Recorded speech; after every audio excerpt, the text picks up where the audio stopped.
Good morning, students. Hope you all are fit and fine. So, children, uh, today I am going to discuss question answers of chapter number 4. So, this E part, question number 1, I have already discussed with you. Now, I am going to start from the question number 2. So, first one is explain the experiment conducted by the J.J. Thomson that led to the discovery of electrons. We all know that J.J. Thomson is the scientist who discovered the electron, which an electron is a negatively charged particle. So, what he did? So, this is the answer number 2 I am showing you here. So, you have to write and you have to draw the diagram that is given on the page number 43, figure 4.1. So, according to J.J. Thomson, he conducted a cathode ray tube experiment. So, in this he constructed a glass tube which is partially evacuated, means we can pump out, vacuum pump is there. With the help of that vacuum pump we can seal it also, and we can pump out the gas. So, when he applied a high electrical voltage or temperature between the two electrodes, which is cathode and electrode, and what he detected then? He detected that a stream of ray or particle was coming out from the cathode electrode, negatively charged electrode, to the positively charged electrode, which is anode. So, this ray or this beam of electrons are called cathode ray, and the whole construction of this experiment he has given name to cathode ray tube. So, you have to write till this line. After that you have to make, as I said, you have to make a figure 4.1 which is given on the page number 41. So, this is the short you can write in your copy, and if you want to add more points, you in the same page 43 only you will get the detailed experiment that how we did. So, next question, that question number 3. Question number 3 is briefly. So, they are saying that briefly describe the J.J. Thomson model of an atom. So, this figure, as you can see on the screen, it is given on the page number 44. So, page number 44 you can draw the diagram. You have to make this diagram in the this answer number 3 and the few points. So, according to this, we all know that he just compared the structure of an atom with the Christmas pudding and plum, Christmas pudding or plum model or watermelon also. So, and what he said that in this Christmas pudding, raisins are like electrons which is embedded in the spherical pudding which has a positive charge. So, few points he has given. So, in this answer you have to draw the diagram, as I said. You labeling also you have to write like this as it is diagram, and you have to write according to the J.J. Thomson. First point is an atom has a sphere of positive charge in which protons are present, protons are embedded, and the negatively charged particles called the electrons, which are embedded in the or which are stuck in the positively charged sphere.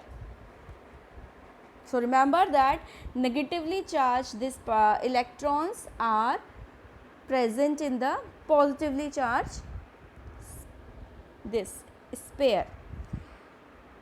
So, in the plum pudding, the raisins, as I said, raisins are like electrons, and that edible part of the cake you can see, or you can say you can see in the diagram also, and you can say that is edible part is a protons which is positively charged.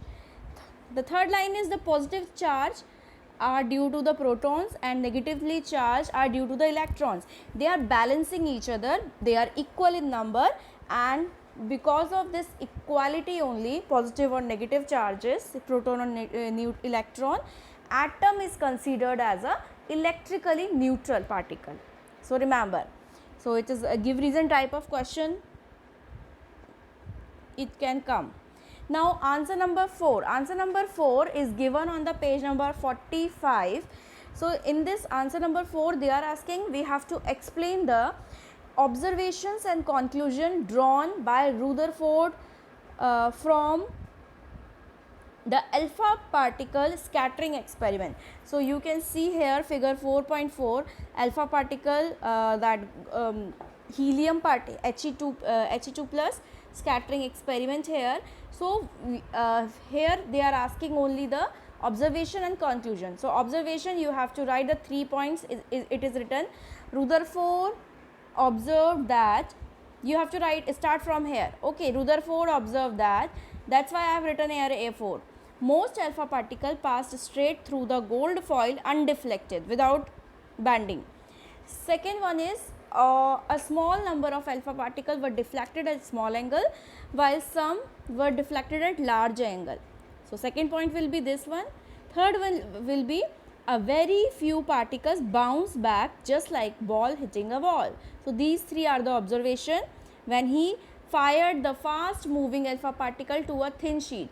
So you can write also, start your answer, okay, listen carefully, start your answer from this line. He fired, which is given on the page number 45, just adjacent to the diagram.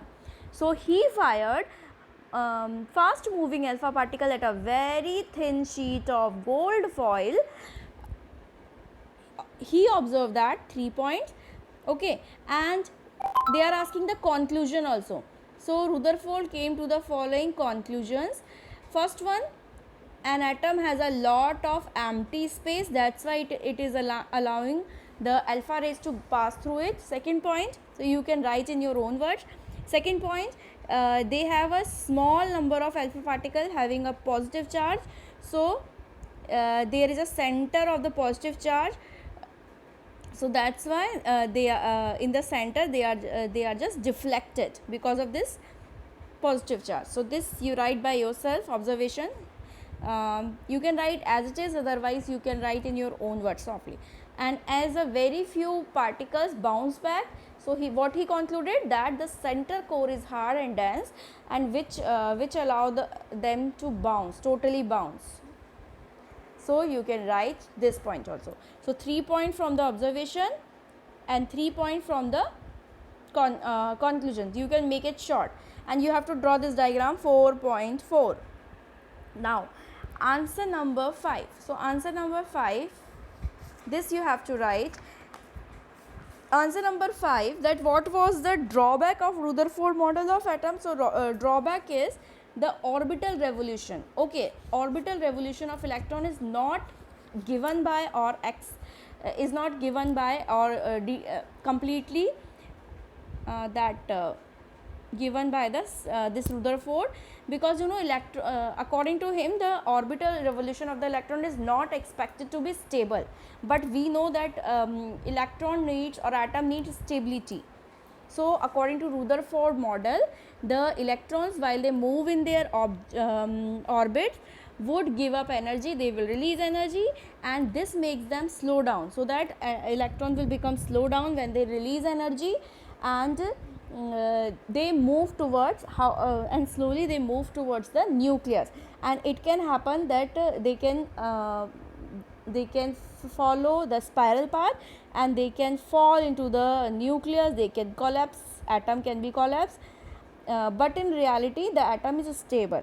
So what he said this only, that orbital revolution is unstable according to him if the electrons will move at high speed. So he just said that. So answer number 6 is Niall Bohr.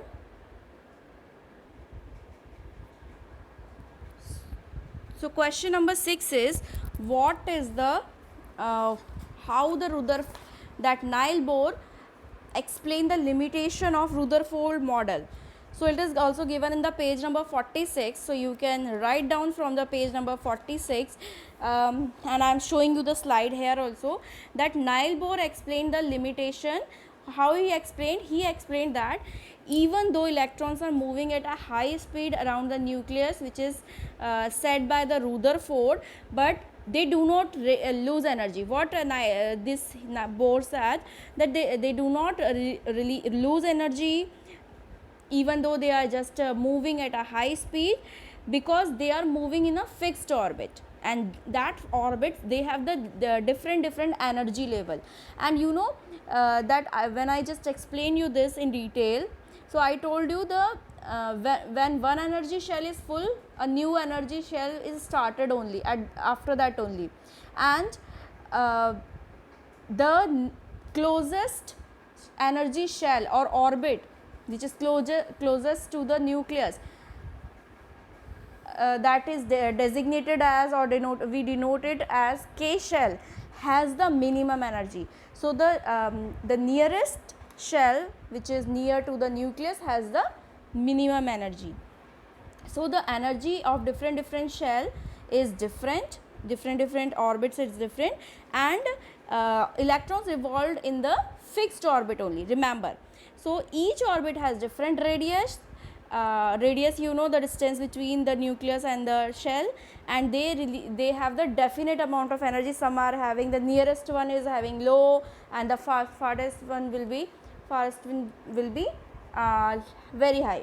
So the electrons in an atom are stable, okay, and but the energy of the electron remains stationary in the energy level. So what he said in brief, that electrons revolve in a fixed orbit and they have the different radius and different amount of energy. So this write down from Niels Bohr explained till this fixed orbit. So please write in your copy from the 2 to the 6. Rest of the question we have already discussed, and one question that I was discussing with you in the Zoom class, that why did Rutherford use gold foil in his experiment? So answer, I told you that again I am telling you that gold, we all know that gold is a metal, and metal has a property of malleability. So gold is the most malleable metal. We can make a thin sheets, and he wanted for his experiment of this scattering, gold scattering, you can see here, for this experiment he want a thinnest layer